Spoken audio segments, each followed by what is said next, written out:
अब हम equation number या फिर सेकंड पॉइंट डिस्कस करेंगे। तो सेकंड पॉइंट होगा हमारा मोशन डिस्कस करना है, बट अलोंग वर्टिकल डायरेक्शन हमें डिस्कस करना है। यानी हमें सोचना है इस बार प्लस वाई। हमें ये पता करना है कि ये जो हमारी वाई वैल्यू है, यानी हमारा ये जो डिस्टेंस है, यानी हमारा ये जो डिस्टेंस है वो कितना है। तो हमें कहाँ को सोचना पड़ेगा, हमें सोचना पड़ेगा ऊपर को, प्लस वाई में सोचना पड़ेगा। हम इक्वेशन वापस वही यूज करेंगे, s equal U T plus half acceleration T square. तो बच्चों जब बात आएगी ऊपर को, तो s का मतलब कितना आ जाएगा, y आ जाएगा ये वाला। u का मतलब होगा इनिशियल वेलोसिटी। तो इनिशियल वेलोसिटी कितनी है ऊपर को, u साइन थीटा। t उतना ही है जितना इस कंडीशन में था, प्लस 1/2। अब एक्सेलेरेशन जो है ऊपर को क्या होगा हमारा, ए वाई होगा। ठीक है बच्चों, और ये टी स्क्वायर, ये जो ए वाई है ये हमारा माइनस जी होगा, क्योंकि हमने कल स्टडी किया था जब ऑब्जेक्ट ऊपर को जाता है तो उसका एक्सेलेरेशन जो होता है -9.8 होता है विद यूनिट्स, यानी वो माइनस जी होता है। तो हम इसे लिख सकते हैं y is equal to u sine theta, और ये मल्टीप्लाई किससे, t से हुआ, प्लस हाफ ए वाई जो है हमारे पास माइनस जी है, और ये टी स्क्वायर आ गया। ये जो माइनस जी है इसमें से माइनस अगर हटा दें, यहाँ सेट कर दें, तो ऐसे लिखा जाएगा। तो ये है हमारी y यानी displacement along plus y at time t। ठीक है बच्चों, चलिए अब हम नेक्स्ट पॉइंट डिस्कस करेंगे।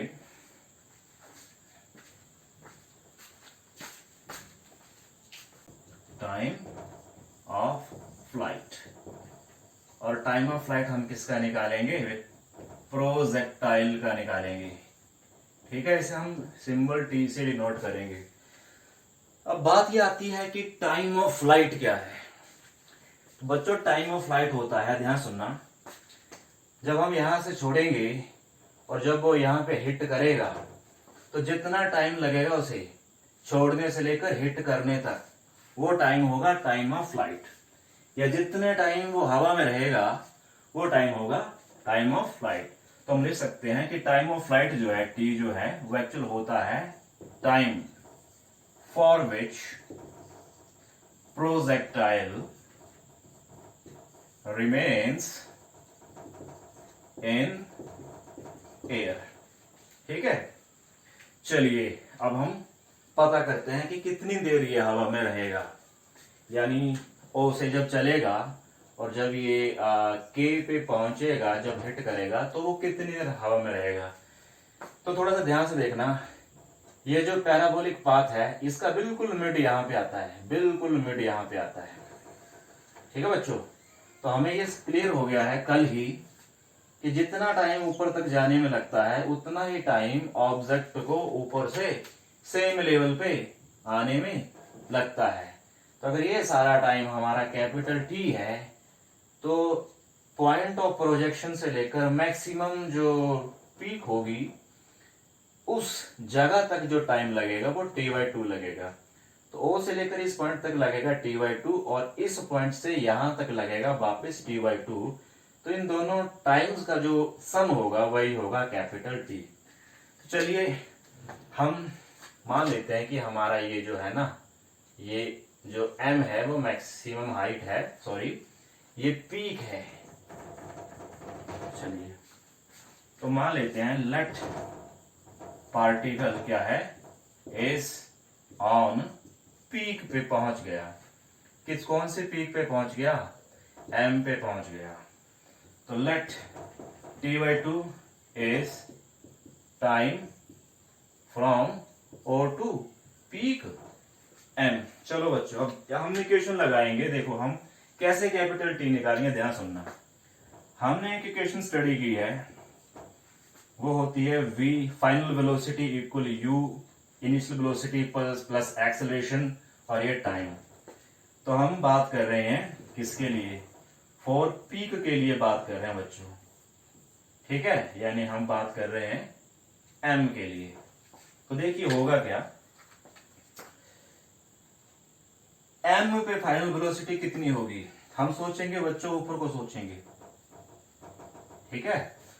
तो m पे फाइनल ऊपर को वेलोसिटी कितनी होगी, फाइनल वेलोसिटी, तो हम उसे लिख रहे हैं, वो वेलोसिटी होगी हमारी 0, ठीक है। क्योंकि हमने कल स्टडी किया था जब ऊपर जाएगा तो ये वाला कंपोनेंट, ऊपर वाला कंपोनेंट कम होता जाएगा और जब मैक्सिमम हाइट पे पहुंचेगा, पीक पे पहुंचेगा, तो ऊपर वाली वेलोसिटी 0 हो जाएगी। तो ऊपर को जाते जाते ऊपर को फाइनल वेलोसिटी जो होगी लास्ट में इस पॉइंट पे वो 0 होगी।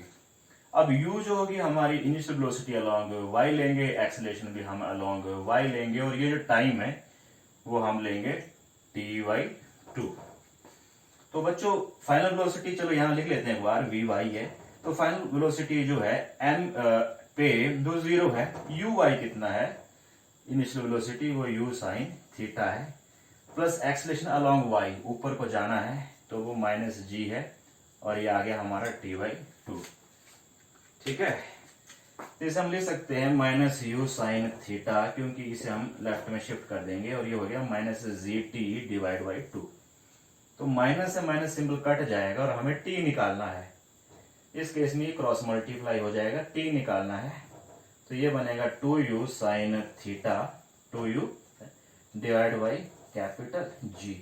ये जो भी रिजल्ट आएगा आपका वो सेकंड्स में आएगा, क्योंकि टाइम पीरियड जो है, टाइम डिफरेंस है, तो टाइम डिफरेंस क्या है, सेकंड में उसका यूनिट होगा। तो हमने क्या किया, हमने पता कर लिया कि यहां से लेकर यहां तक उसे लगेगा 2u sin theta divide by g time.